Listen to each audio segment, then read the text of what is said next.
Buenas noches, gracias a todos. Para mí es un honor estar hoy acá ante colegas tan distinguidos que respeto un montón.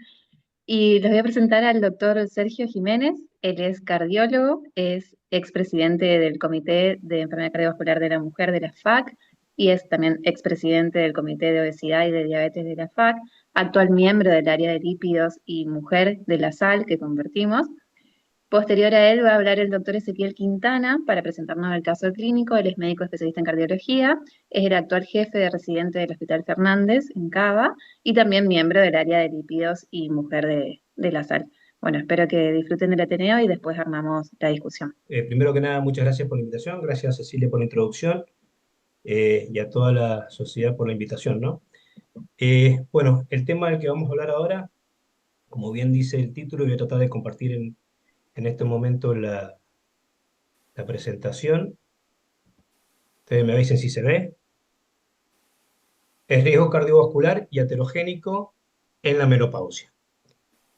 Eh, Personalmente no tengo conflictos de interés para esta charla y me gustaría empezar diciendo que la expectativa de vida en las mujeres en los últimos 100 años, en la población general, pero en las mujeres en particular, ha aumentado muchísimo. Se cree que, las cifras dicen que estamos aumentando nuestra expectativa dos años y medio cada 10 años, por cada década. Y eso coincide con lo que vemos, que desde 1900, que la expectativa de vida de las mujeres era de 50 años, a la actualidad, que estamos prácticamente pasando los 80, porque si ustedes se fijan, eso era el 2000, pero el 2025 se estima que las mujeres van a vivir hasta los 84, 85 años en promedio, trae como buena noticia que aumentó la expectativa de vida, trae como novedad que las mujeres van a pasar más de un tercio de su vida en menopausia, y también que eso va a ser lo que les va a llevar o poner el signo de que van a enfermar o morir en los próximos años. Fíjense que no es gratis entrar en menopausia, porque a medida que la mujer avanza en la edad, aumenta el riesgo de desarrollar diabetes mellitus, dislipidemia, obesidad e hipertensión arterial. Algunas de ellas relacionadas con los cambios hormonales, otras con el envejecimiento, pero en definitiva van a ser las que van a causar que el 30% o una de cada tres mujeres muera por esto o enferme por ello. Y como les decía, si es tanto cronológico el cambio, o mejor, un envejecimiento ovárico, bueno, es un cuadro imbrincado en el que no es muy claro ponerse de acuerdo cuál es la causa, pero ya lo vamos a tratar de ir desentrañando en esta charla, ¿no? Como les decía, la primera causa de muerte, tanto en hombres como en mujeres, en Europa, por ejemplo, es la enfermedad cardiovascular. En promedio mueren más mujeres que hombres, 46 versus 38%. Las mujeres padecen más stroke que los hombres, sobre todo en las últimas etapas de su vida.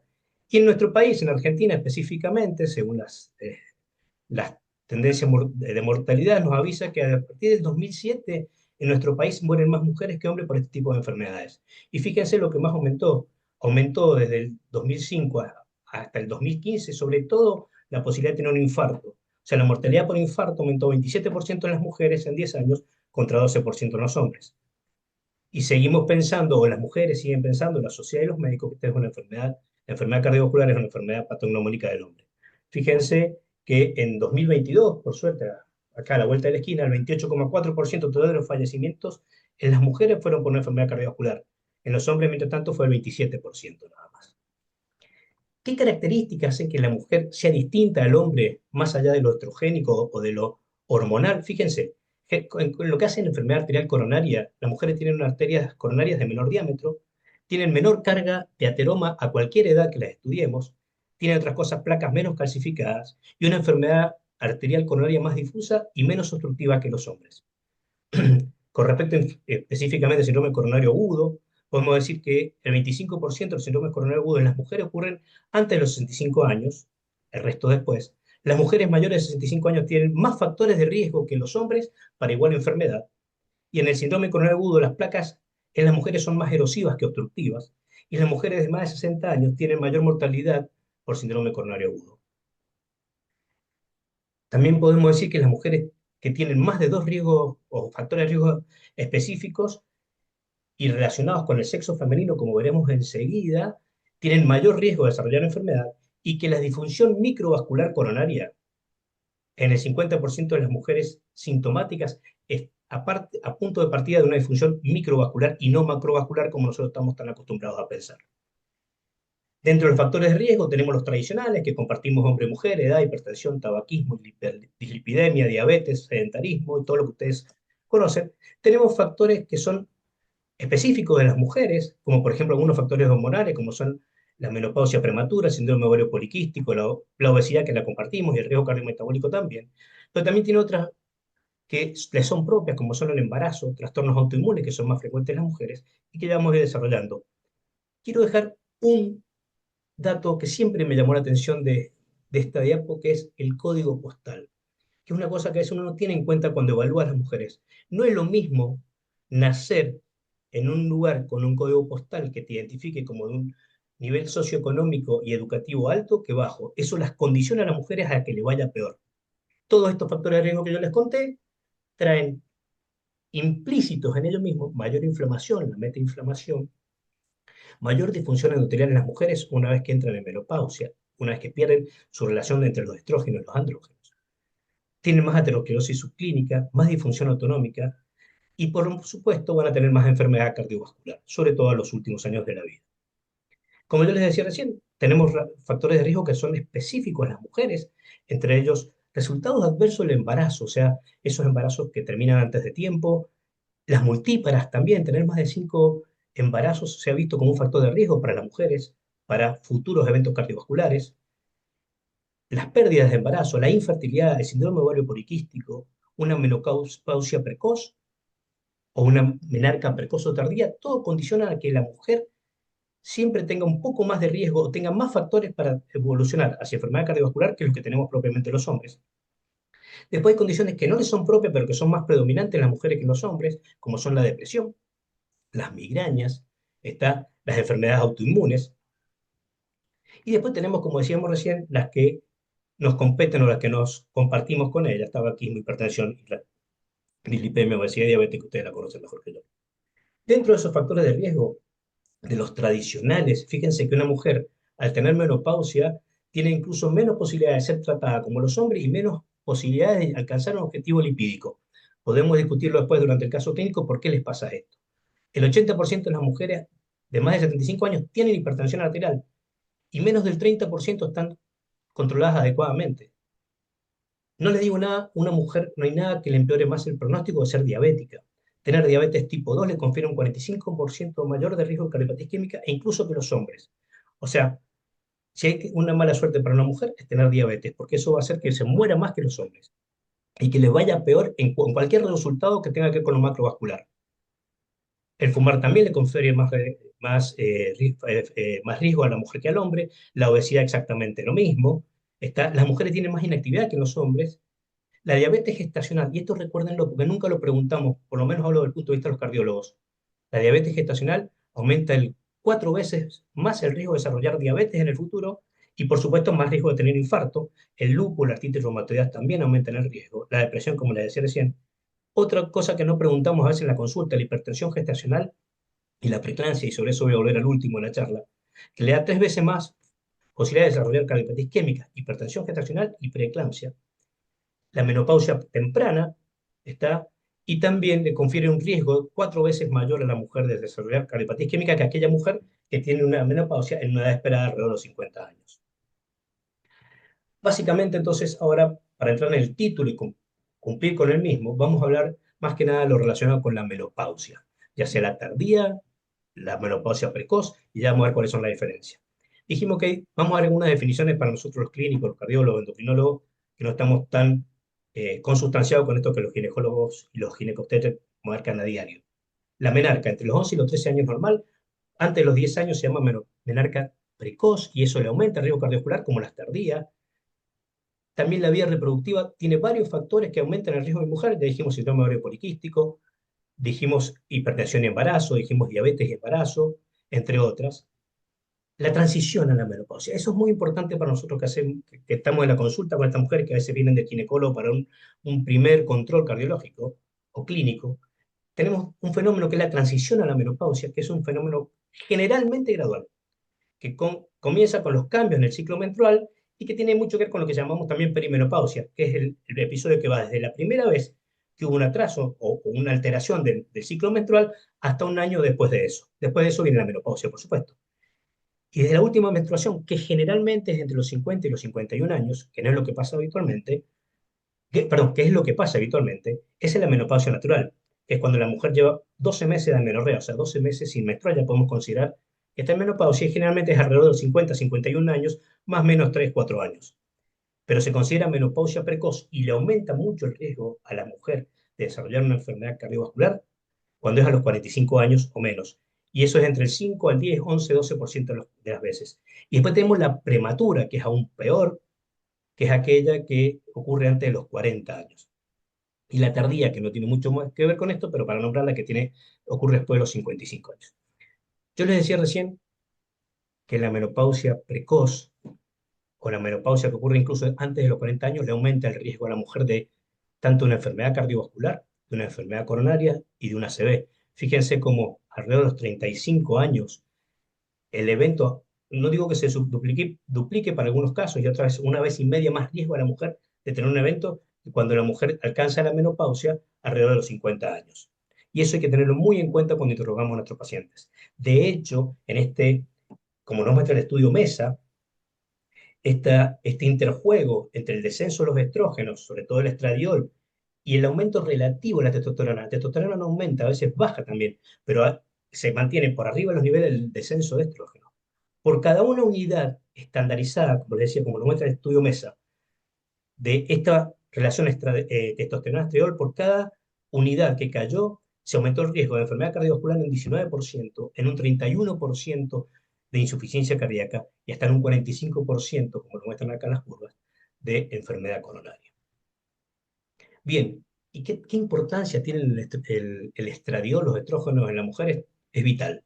Es vital porque eso hace y las protege y les ayuda a llegar a la enfermedad cardiovascular 10 años después que los hombres. Fíjense, los estrógenos son antioxidantes, actúan a nivel, disminuyen el remodelado cardíaco, a nivel de la vasculatura aumentan el óxido nítrico, disminuyen la presión arterial, producen vasodilatación, disminuyen el tono simpático a la vez que aumentan el tono parasimpático, disminuye la producción de especies reactivas de oxígeno, y a nivel de la aterogénesis o a nivel de los lípidos, disminuye el LDL, aumentan el HDL y producen un efecto antiinflamatorio. Eso es lo bueno que tiene la mujer con los estrógenos hasta que llega a la menopausia. Una vez que pierde la función de esos estrógenos o la relación con el andrógeno, como veíamos recién, aumentan los componentes de la matriz extracelular a nivel cardíaco, aumentan las especies reactivas a oxígeno, hay alteración entre el acoplamiento hipoxia-angiogénesis y aumenta la formación de placa aterosclerótica, y ya lo vamos a ver enseguida. ¿Y qué hacen los estrógenos específicamente con respecto a los lípidos a nivel del hepatocito? Fíjense, son los estrógenos, aumentan la expresión de la actividad del receptor de LDL, está a través de la acción del receptor de andrógenos alfa. Esto conduce a que haya una mayor captación de LDL circulante y que bajen los niveles de LDL, por supuesto.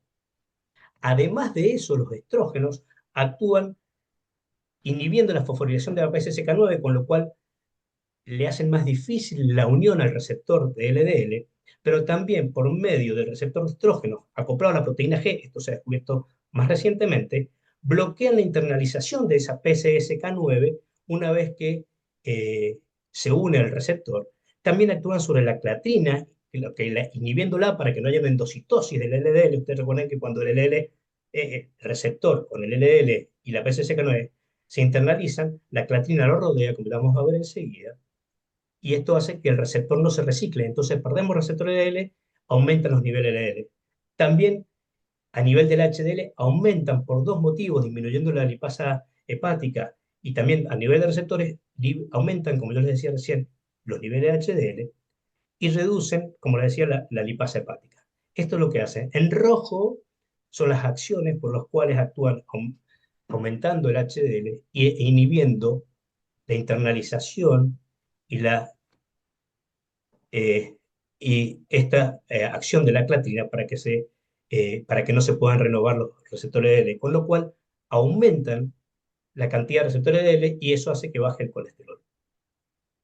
Además de eso, además de todo eso, actúan disminuyendo la hidroximetilglutaril coenzima A, con lo cual disminuyen los niveles de colesterol y se producen VLDL a través de la MTP un poco más ricas en triglicéridos. Recuerden que los estrógenos también potencian la acción de la lipoproteína lipasa, entonces con esto mejora el perfil lipídico de las mujeres con respecto al hombre. ¿Y cuándo se altera el perfil lipídico de las mujeres? Y se altera alrededor de la menopausia. Fíjense cómo en línea continua en las mujeres, el LDL en los últimos años, a partir de los 50 años, aumenta con respecto a los hombres. El HDL puede mantenerse o inclusive ser superior y los triglicéridos más o menos están iguales. Esto es lo que pasa. Esto es lo que pasa con los niveles lipídicos por todo lo que yo les conté una vez que los estrógenos caen. El colesterol total, como les dije, aumenta. El LDL aumenta. Los triglicéridos aumentan.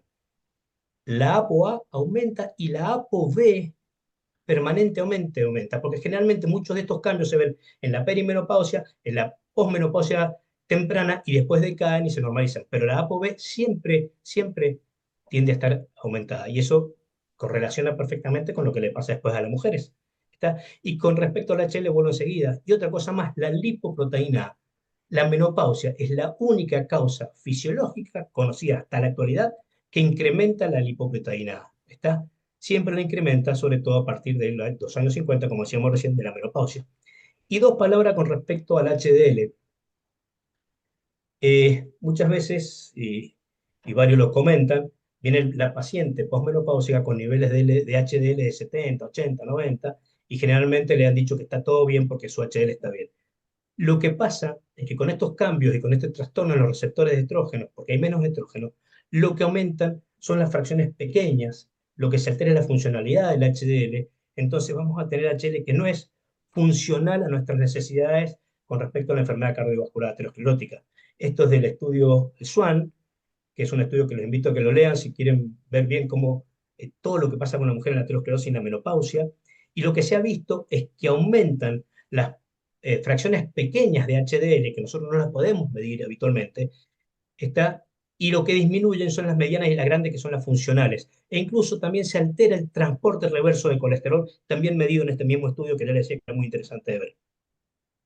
Al principio empezamos diciendo que habían cambios que eran metabólicos, estrogénicos, por el descenso de los estrógenos, por aumento de la FSH, pero también cambios directamente relacionados con el envejecimiento de la gente, de los pacientes. Las mujeres con menopausia ganan peso con aumento de la grasa visceral, por este cambio en la relación de los estrógenos, aumentan la presión arterial, desarrollan resistencia a la insulina, pero eso no podemos decir que sea específicamente de las modificaciones hormonales. Es discutible si estos cambios están influenciados o por la edad, o sea, por el envejecimiento, o por el agotamiento de los estrógenos. No así lo que pasa con los lípidos. Los lípidos se vuelven más heterogénicos y esto sí, como mostró el estudio Swan, está directamente relacionado con el descenso de los estrógenos y cuanto más precoz, más carga de enfermedad, sobre todo hasta los 60 años, llega ese aumento del riesgo cuando la menopausia fue precoz y son independientes de la edad, a diferencia de los otros factores.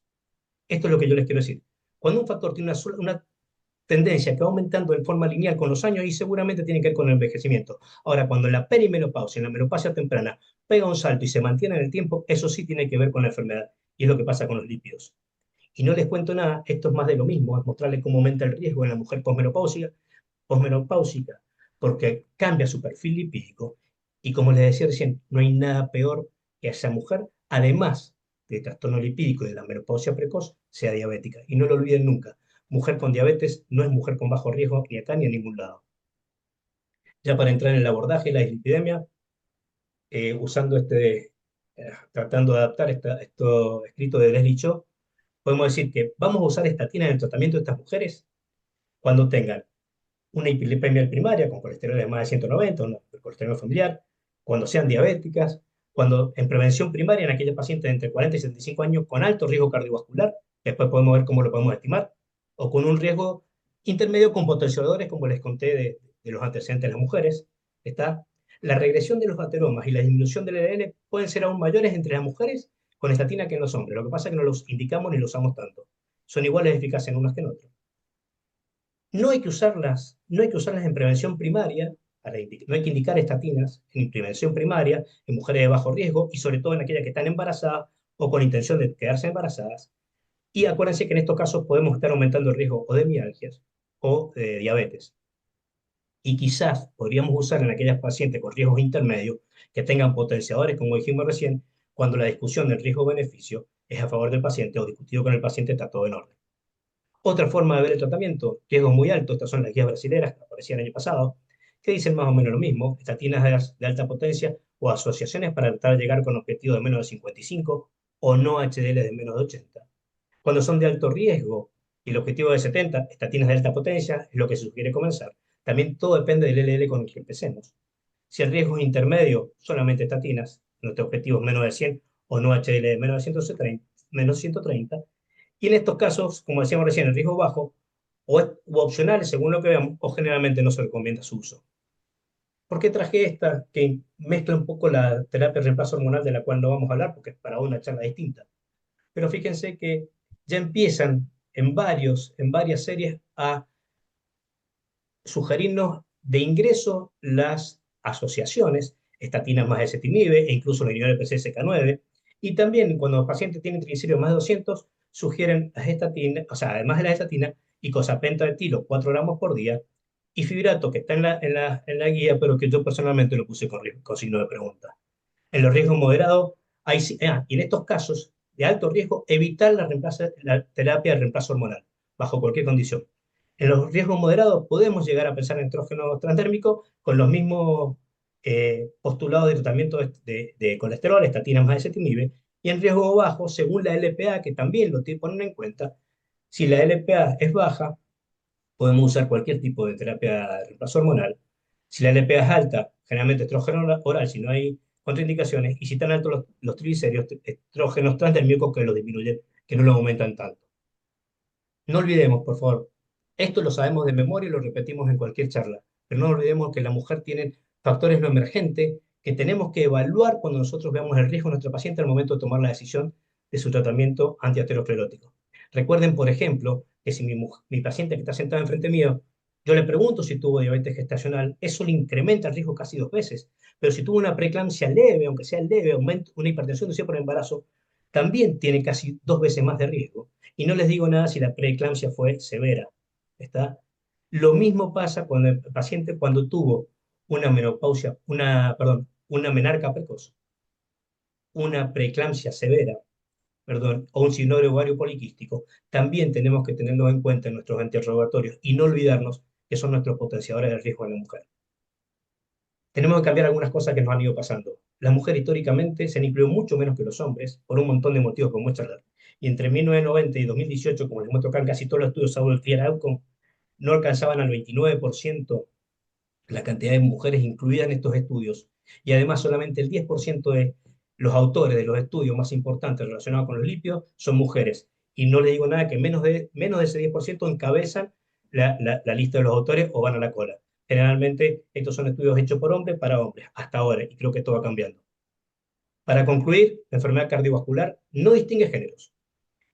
Una mujer muere en el mundo cada 80 segundos por esta causa, superando todos los cánceres, no el cáncer de mama, como se dice, todos los cánceres juntos, las mujeres mueren más por esto.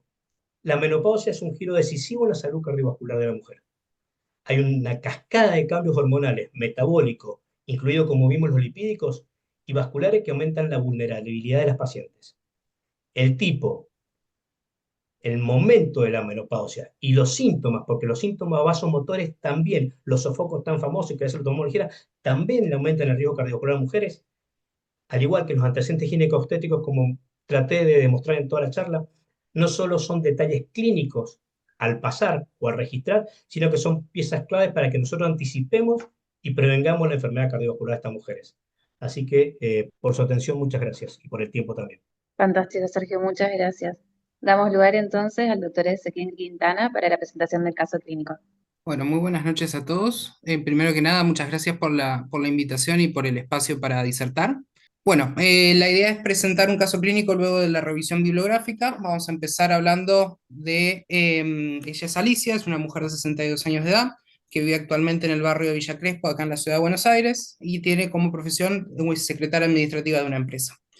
Ella viene derivada por su médico endocrinólogo, porque hacía bastante que no se hacía controles desde lo cardiológico. Como factores de riesgo cardiovasculares conocidos, tenemos el sobrepeso, tiene diagnóstico de hipertensión arterial a los 50 años de edad, 52 años de edad y que actualmente está en tratamiento. Tiene diabetes mellitus de tipo 2, que está diagnosticado también a los 52 años de edad y se encuentra en tratamiento.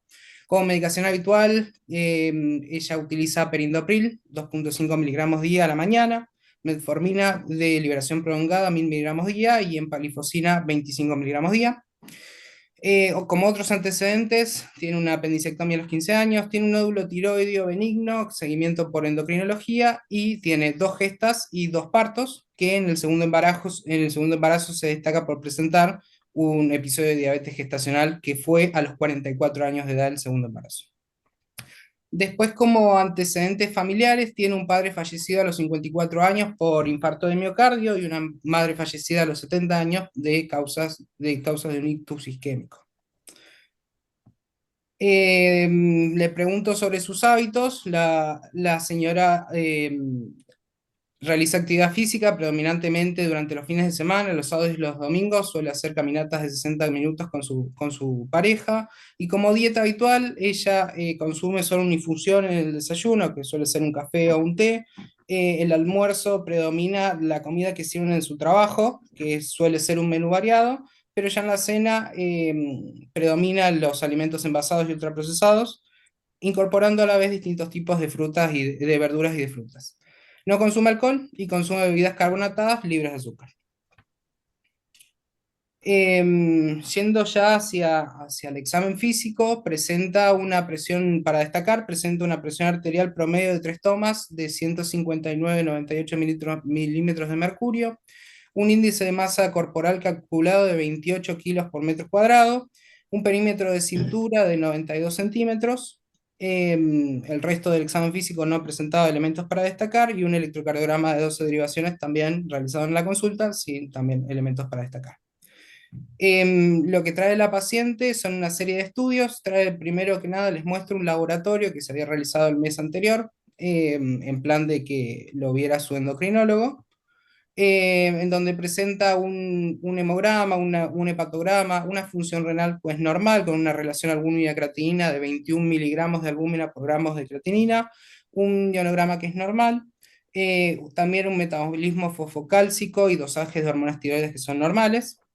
Ese laboratorio agrega una glucemia de 108 miligramos por decilitro, una hemoglobina glicosilada de 6,8, un perfil lipídico con un colesterol total de 260 miligramos por decilitro, un HDL de 42, 170 de LDL, 148 de triglicéridos, un no HDL calculado de 218, con un dosaje de lipoproteína A, que fue el primer dosaje que se realizó en su vida, de 94 miligramos por decilitro, y un índice de Castelli calculado de 6,19. También trae un perfil hormonal, que podemos acá ver los resultados, que la interpretación es compatible con un periodo ya posmenopáusico. También en la consulta nos trae la paciente estudios que se realizó a varios años anteriores, 6 años previo a la consulta, cuando la paciente tenía 56 años. Tenía un Doppler de vasos de cuello realizado en ese momento sin alteraciones, una ecografía de tiroides que se realiza habitualmente todos los años para control de su nódulo tiroideo, que no tenía ninguna alteración, no había progresión del tamaño y no tenía señal Doppler, y se había realizado en ese momento un monitoreo ambulatorio de la presión arterial, un mapa que presentaba valores adecuados del tratamiento, que se mantenía con perindopril 2,5 miligramos día. Entonces, a partir de todo esto, me decido realizar los scores de riesgos para tratar de categorizar a la paciente. Uno de los primeros que hago es el score de Hearts de las Américas, aplicado para nuestro país, que nos da un riesgo cardiovascular alto, calculado del 13% aproximadamente a 10 años, ¿sí? Que es importante que esto puede ser aplicado a nuestro país. Como para ayudarme y orientarme, también utilizo otros scores, como por ejemplo el del American Heart Association, Score Prevent, en donde nos estima que tiene una enfermedad, un riesgo estimado de 10 años de enfermedad aterosclerótica cardiovascular de un 11,1% y de enfermedad cardiovascular del 16%. Algo para destacar es que este score, por supuesto, no aplica a la población de otros países. Otro que nos puede ayudar también a dar una mano para la interpretación es el score de diabetes de la Sociedad Europea de Cardiología, específicamente para pacientes con diabetes, que nos da un aproximado del 9,4% de riesgo, de vuelta, que no aplica para nuestra población. Y por último, un score tradicional como el score de Framingham del 2008, que también nos estima un riesgo de 42,6% en base a todo lo que se ve en esta tabla, que puede ser aplicable, pero también tiene sus limitaciones que específicamente no se encuentra ajustado a nuestra epidemiología local. Entonces, a partir de todo esto, nos proponemos trabajar en conjunto con nosotros cardiología, el equipo de endocrinología y diabetología, que lo sigue habitualmente a ella, y incorporar el equipo de nutrición. Entonces, en conjunto le proponemos un tratamiento a la paciente, en donde primero, más que nada, es las modificaciones de su estilo de vida, la modificación de la alimentación en conjunto con el equipo de nutrición, tratar de incentivar el aumento de la actividad física, considerando, por supuesto, su rutina habitual, su trabajo. Inicialmente, modificar la terapia antihipertensiva, manteniendo la dosis de perindopril de 2,5 miligramos e incorporando un segundo antihipertensivo como la amlodipina. Iniciar terapia hipolipemiante combinada con rosuvastatina 40 miligramos día y ezetimibe 10 miligramos día. También se charló con endocrinología y con diabetología el inicio de un agonista de GLP-1 y también el inicio del tratamiento antiagregante con aspirina, con ácido acetilsalicílico 100 miligramos día. En su evolución, le pedimos una serie de estudios a la paciente que nos trae un mes después de la primera consulta. Se le fue titulando la medicación antihipertensiva, realizando monitores domiciliarios de la presión arterial con adecuada técnica y con un tensiómetro automático que la paciente posee, que presentaba con el tratamiento a largo plazo valores adecuados de presión arterial. También una ecografía Doppler de vasos de cuello y de vasos arteriales miembros inferiores que en ese momento no presentaba alteraciones. Entonces, lo que tiene que en consultas sucesivas, tanto con diabetología, con nutrición, con endocrinología y con nosotros con cardiología, ¿sí? Hacemos un resumen 4 meses después de iniciados los cambios, en donde logramos que la paciente mejore su ámbito alimenticio, incorporando durante su trabajo distintos menús que nutricionalmente son mejores para ella, también dándole estrategias para en la cena, que es el momento fundamental en donde presentaba distintos consumos de alimentos ultraprocesados, incorporar distintas técnicas para mejorar su alimentación. También el aumento de la actividad física, mantiene las caminatas de fin de semana e incorpora junto a su pareja 2 veces por semana natación, que están muy conformes los dos. Logramos en este tiempo una reducción del peso con un índice de masa corporal de 26,2 para previo de 28. Seguimos también controles con un monitoreo domiciliar de la presión arterial, lo cual maneja valores de presión arterial adecuado.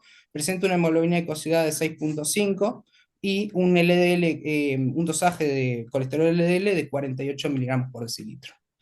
Entonces, un poquito como para discutir en base a lo que hemos visto en la revisión bibliográfica y en este paciente, primero preguntar si solicitarían algún otro examen complementario, luego también preguntar si realizaría alguna modificación del tratamiento, agregar fármacos, disminuir dosis, eliminar fármacos, si realmente nos ayudan los scores de riesgo en esta paciente, y por último, cómo consideraríamos objetivamente el periodo de la menopausia valorando el riesgo cardiovascular en esta paciente.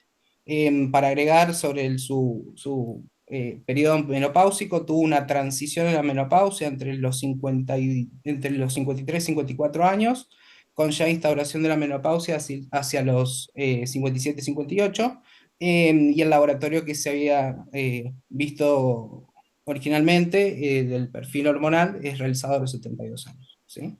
Un poco para discutir al respecto. Muchas gracias. Muchas gracias, Ezequiel. ¿No querés dejar la diapo anterior? Así pensamos en estas preguntas. Bueno, Silvia Nanfara del Comité de Enfermedad Cardiovascular en la Mujer, de la FAC. Bueno, esta mujer tiene todos los requisitos, se ha ganado todos los puntos.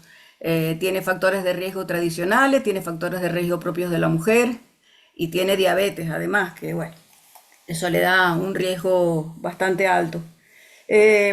Con respecto a los scores el score de riesgo es muy difícil valorar para nosotros, utilizar tablas de riesgo porque no se adaptan en general a la mujer por muchas razones o porque no consideran los factores modificadores del riesgo o porque, o sea, equiparan al hombre y a la mujer y realmente esto nosotros lo estamos tomando como que es una verdad absoluta y realmente no es una verdad. Algunos también en las mujeres menopáusicas sobre todo no consideran la edad. Llegan hasta los 60, hasta menos de 60 o 60 años. Entonces, no es fácil. Además, en Latinoamérica tampoco tenemos muchos, no me sale la palabra, no tenemos estadísticas fuertes en relación a la mujer, robustas, por lo tanto, se hace más difícil la evaluación del riesgo de la mujer en Latinoamérica. Por lo tanto, las tablas, como bien dijo Ezequiel, no son adecuadas para nosotros. Eh, Sería la que utilizaron al principio, la de la Organización Mundial de la Salud, sería la más adecuada para nuestra región. Y por otro lado, la pregunta que yo quiero hacerle a Ezequiel es si, o a Sergio, si hubieran empezado con 40 miligramos de rosuvastatina y ezetimibe en esta paciente. Sí, sin duda. Hubiera empezado con estatina altas dosis y, a ver, antes que nada, quiero hacer alguna salvedad a esta mujer. Aparte de tener modificadores de riesgo, no tiene sobrepeso esta mujer. Tiene 92 centímetros de cintura. Es una mujer obesa que redistribuyó ya sus grasas y que las tiene todas a nivel visceral y que además de eso, seguramente el índice de masa nos puede estar subvalorando su riesgo. Yo creo que una mujer, y otra cosa, el Hertz, cuando uno le pone que es diabético, eso discutíamos esta mañana, cuando uno le pone que es diabética, directamente te saca Claro, no puedes seguir no hace cargando riesgo. Yo creo que falta. una paciente, en el mejor de los casos, de alto riesgo, si no muy alto, porque tiene Ujú. antecedentes de un padre muerto a los 54 años, eso a la mujer le confiere mucho riesgo. Y la madre de Eh, ACV. sí, entonces creo que yo le encargo directamente con una paciente muy alto riesgo. Ahí alguien dice, tabular el riesgo necesario. Yo creo que no, yo creo que usar el juicio en esta paciente, ¿no? El juicio clínico, no nos vamos a equivocar si le bajamos el colesterol, que aparte tiene, creo que 170 LDL, y teníamos que llegar a menos, con suerte a menos de 70. Me hubiera gustado llegar a 55, pero bueno, Cuarenta y seguramente nos ocho pasen tenía. mil más. No, no, no, ya sé, hay que ver cómo, porque uno con 40 más 20 de cetimib, corríjanme, estamos en 60-65% de potencia para poder llegar a ese objetivo. Está muy bien que hayamos llegado, pero yo creo que una paciente de muy alto riesgo, en estos casos a veces los scores no ayudan mucho, generalmente los scores en mujeres perimenopáusicas te subvaloran el riesgo y como vos decías, no le agregan todos estos modificadores del riesgo que son los que a uno le tiene que hacer eh, entrar en razón de que quizá hay que tratar un poco más agresiva que la enfermedad. Sí, y perdón, algo para agregar también en la discusión del inicio de la terapia. Esto lo habíamos charlado en su momento en grupo y nos quedó la duda si iniciábamos con 20, iniciábamos con 40, ir directamente a la dosis máxima, pero como dice Sergio, con todos los riesgos que presentaba la paciente, decidimos, y más también, por lo menos en un principio, tanto en las ecografías, en el Doppler de vasos de cuello y el de miembros inferiores que no tenía teromatosis subclínica, iniciar directamente con dosis máxima. Eso. Sí, la pregunta acá es cómo habría que haber valorado también a esta paciente quizá aterosclerosis subclínica, ¿no? O un eco de vaso de cuello, o sea, un eco carotidio y femoral más carotidio. Y bueno, y dejo, seguramente me van a tirar con algo, yo estoy en Mendoza, no me tiren, les va a costar mucho llegar hasta acá, si hablo de un score de calcio coronario quizá en esta paciente, ¿no? ¿Qué tal? Buenas tardes. No, un comentario nada más para agregar lo que decía el doctor sobre los scores de riesgo. El score Hertz, que es la modificación del score OMS de la región B de las Américas, tal como dice el doctor, en pacientes diabéticos directamente no está preparado para usar porque cuando uno pone diabetes pasa a ser de muy alto riesgo. Y por otro lado, más allá de que uno diga y sea recomendación del Ministerio de Salud que debiéramos usarlo porque tiene datos de Argentina, no es un score epidemiológico longitudinal como debe ser cualquier función de riesgo para poder predecir eventos. Es un score estocástico y ha tomado datos de encuestas, ¿sí? Y esa metodología para los scores, la verdad que no sirve de mucho. Incluso hemos hecho varios trabajos en pacientes diabéticos de reclasificación y determinación de placa, y por lo general los scores que más hemos encontrado que podían reclasificar, incluso predecir aterosclerosis subclínica de estos pacientes, han sido el PREVENT o el American Heart del 2018 y el Score 2 de Diabetes. Que en realidad nosotros cuando usamos los estudios los hacemos con los países de bajo riesgo. Los scores europeos se dividen en scores de alto y bajo riesgo, y en realidad lo hacemos de bajo riesgo porque en realidad los países involucrados en el bajo riesgo en Europa son los países donde más raíces tenemos nosotros. Sí, entonces por eso lo usamos, nada más para hacer el comentario con respecto a los scores. Muy amable, muchas gracias, doctor. Bueno, con respecto a las Ok. preguntas, la primera pregunta es para Sergio, para que nos digas, por favor, ¿por qué no se incluye o por qué se incluyen pocas mujeres en los estudios clínicos que comentaste tanto eso? Yo creo que son varios errores sistemáticos. Uno, primero que muchos estudios no dejaban entrar a la mujer en edad fértil. Y acá tenemos mujeres en edad fértil entre los 40 y los 50 años. Otro, porque se creía que la enfermedad era más de los hombres que la mujer, y como muchos de estos estudios van a buscar eventos a una misma edad, generalmente hasta los 60, 70 años, tiene más eventos en los hombres que en las mujeres, generalmente por el diseño de los estudios entraban mucho más hombres que mujeres. En los últimos están entrando. Y también otra cosa que les dije, la mayoría de los primeros autores y de los autores de estos trabajos principales somos hombres. Entonces, tampoco, así como se ve poca participación de las mujeres en representación en la enfermedad, tampoco se la ve también en el estudio. Creo que eso se va a ir cambiando. Ese era básicamente los motivos que más se explican por esto. No sé si alguien conoce algún otro. Bien. Y el doctor Mason preguntó dos cosas. Por un lado puso, si bien se recomienda medir la LPA una vez en la vida, por todo lo que vos comentaste en la charla, ¿deberíamos repetir la LPA después de la menopausia? ¿Cuál es tu opinión sobre esto? Sí, se recomienda medir. Yo la recomendación la entiendo más que nada así, y está muy bien lo que dice Walter. Una vez en la vida, y si te sale bien, si te sale normal, esto te sale, vamos a poner un valor de corte en miligramos por decilitro, que es lo que usamos más acá en Argentina, nos guste o no, 30. Si te sale menos de eso, repetir, va a ser muy difícil que le cambie mucho la historia a la persona. Ahora, cuando están elevadas, o como sabemos, la menopausia te la eleva, yo creo que no está mal repetir la LPA.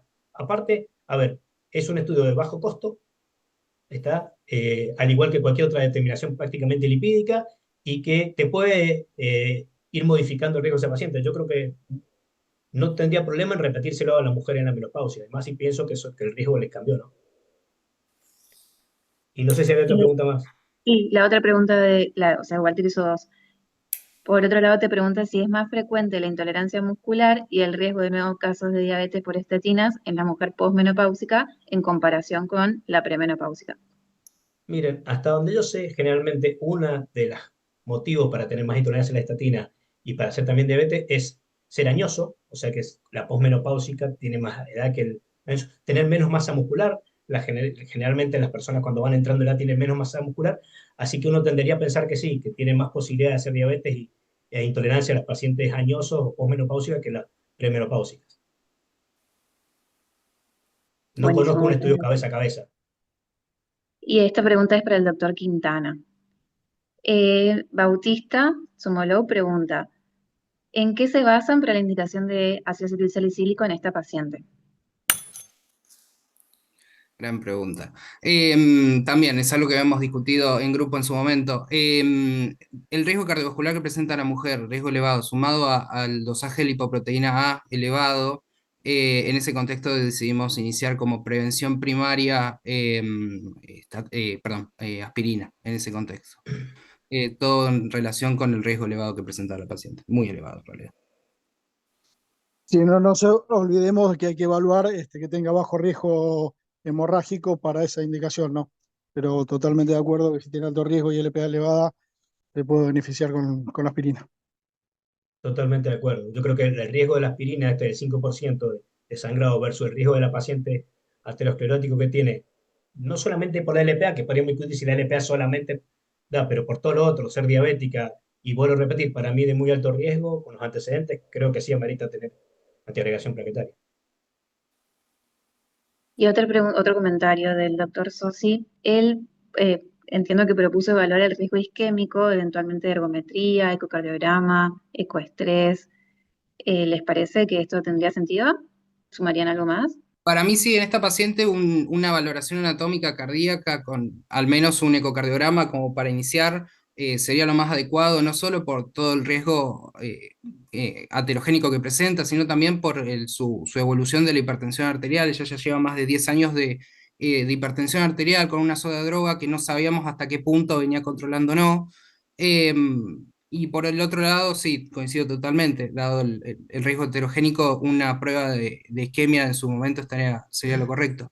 No lo quise agregar como para extender el caso, ella tenía un ecocardiograma hecho que no tenía alteraciones, tenía aurículas chicas, no tenía agrandamiento ventricular izquierdo y nada más para destacar, digamos, no tenía absolutamente nada.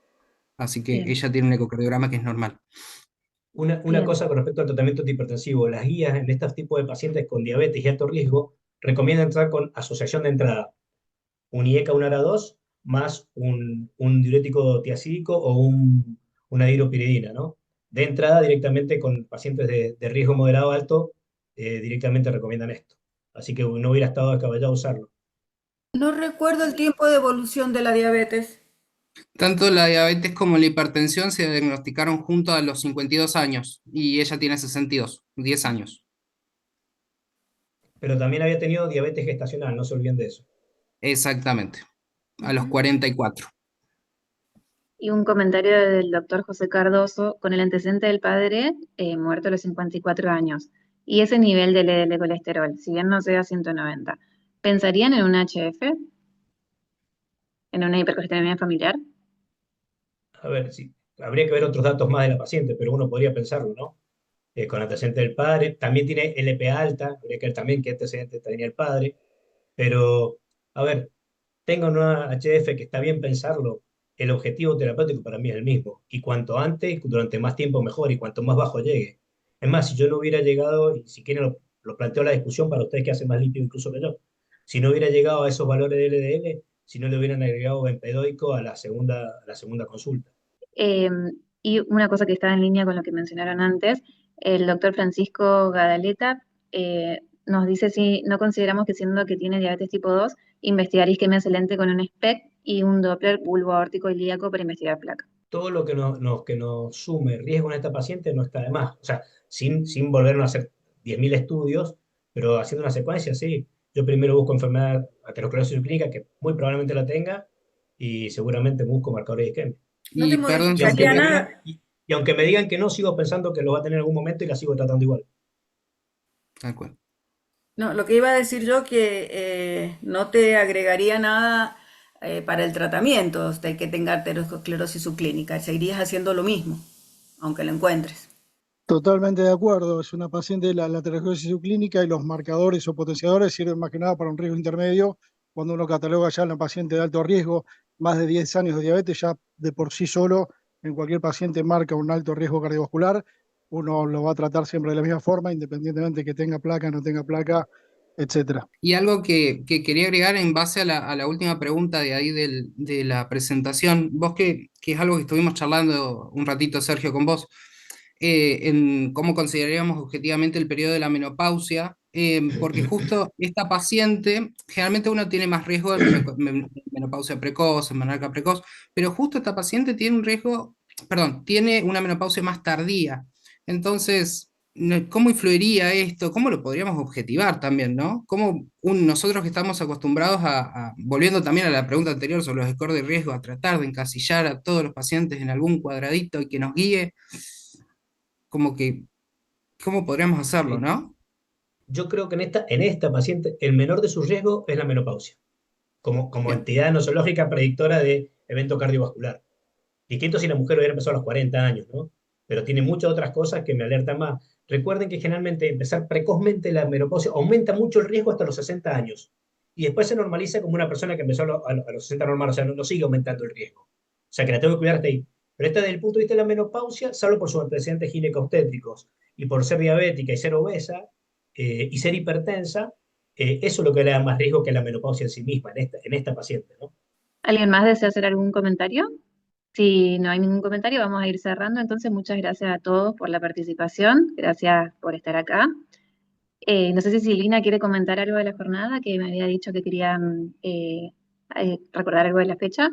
Perdón. Excelente el Ateneo. Decía que queda un comentario de María Romera, que estaba ahí un cierre, y recordar para que vayan agendando el viernes 19 de septiembre en la Academia Nacional de Medicina, que vamos a tener nuestra jornada anual, como para que puedan ir organizando su agenda y estar presentes, ya sea en forma presencial como a distancia, los que no estén en Buenos Aires. Muchas gracias.